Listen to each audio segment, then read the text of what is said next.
เจ้าบ่าวเจ้าสาวมันเขาไปทางไหนล่ะเชื่อเขาเชื่อไปทางไหนลูก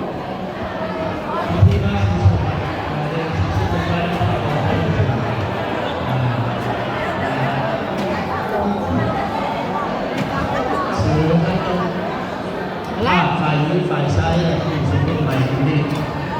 เราก็เป็นทางเจ้าออกสบายดีธนาคารเป็นเกียรติที่ได้ร่วมในงานในที่นี้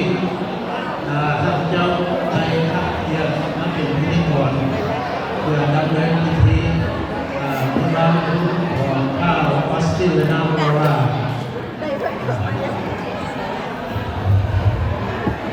ฉะนั้นขอเชิญเจ้าภาพทั้งสองฝ่ายนะฝ่ายนี้ฝ่ายซ้ายขอเชิญขึ้นมาพบกายของต่อหน้าพิธีทั้งฝ่ายนี้ฝ่ายซ้ายนำด้วยท่านไปคล้องนางน้อยมุปัญญามิสเตอร์ชิโร่บอกก่อนลูกใจไงร้านนี้ชื่อว่าป้าเธอคือผู้งามแท้เหมือนไทยข้องพยาธิน้องขับเคยทราบมาตอนนี้ฝ่ายซ้ายนำด้วยท่านไปคล้องน้อยมุปัญญาเม่นมายังเกาะอันนี้เจ้าภาพฝ่ายซ้ายนำหมดเลยมาแล้วขอเชิญแล้วเจ้าภาพทั้งฝ่ายนี้ทั้งขอเชิญกันเลยนะเอาห่วงกันเลยก็ได้ผมเป็นยังไงเอาไม่ได้จำแนกต่อฝ่ายไม่ฝ่ายนี้เนาะก็เราไม่ได้เป็นผู้ที่ว่าสองร่วมใจทำร่วมกันร่วมพลังกันเป็นหนึ่งเดียวกันเนาะแล้วขอเชิญยูเนียนและเจ้าแม่ขอเจ้าแม่ของเจ้าสาวเนาะแล้วก็มือกวางพวกทางงานบรรดามือกวางไทยรูปกระเทียมไว้พวกเขาเพื่อให้เป็นการเสียเวลาเขาถ่ายรูปแล้วก็ประกาศไปพร้อมกันเลยเนาะ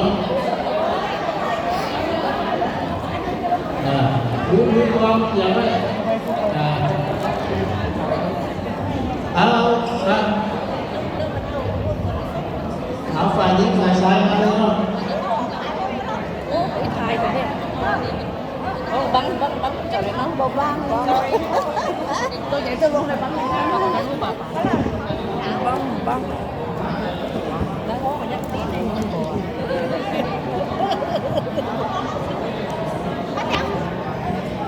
ai đây phải không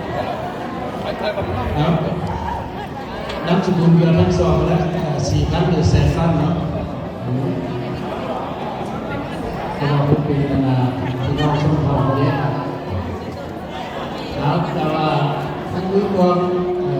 เจ้าภาพสองท่านเราฝ่ายเนาะถ่ายคนละม่อมแสดงคำเจ้าขอ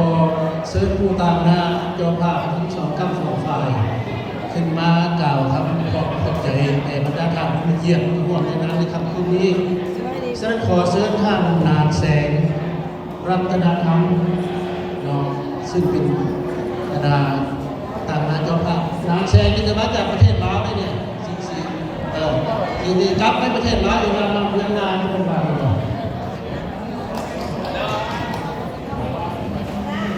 นี่มาจากมาสดๆจากที่บ้านเราลูกใจมากมากมากคือที่เราเอาคือตั้งใจไปตามเรื่องของ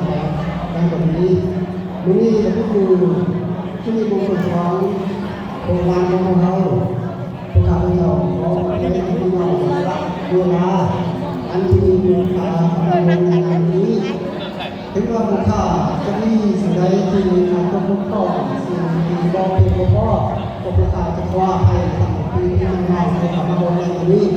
ก็ที่เดินให้พวกเราเจ้าข้าพเจ้าอยู่นี้ขอขอบคุณขอใจที่มาเวลาโรงงานนี้เป็นชื่อที่เขาสู่ชื่อบุคคลเขาสองคนขาดถึงว่าจะขาดเงินสิ่งใดที่มันเป็นข้อที่เรามาทำไทยแต่ว่าข้อมา ลงทุน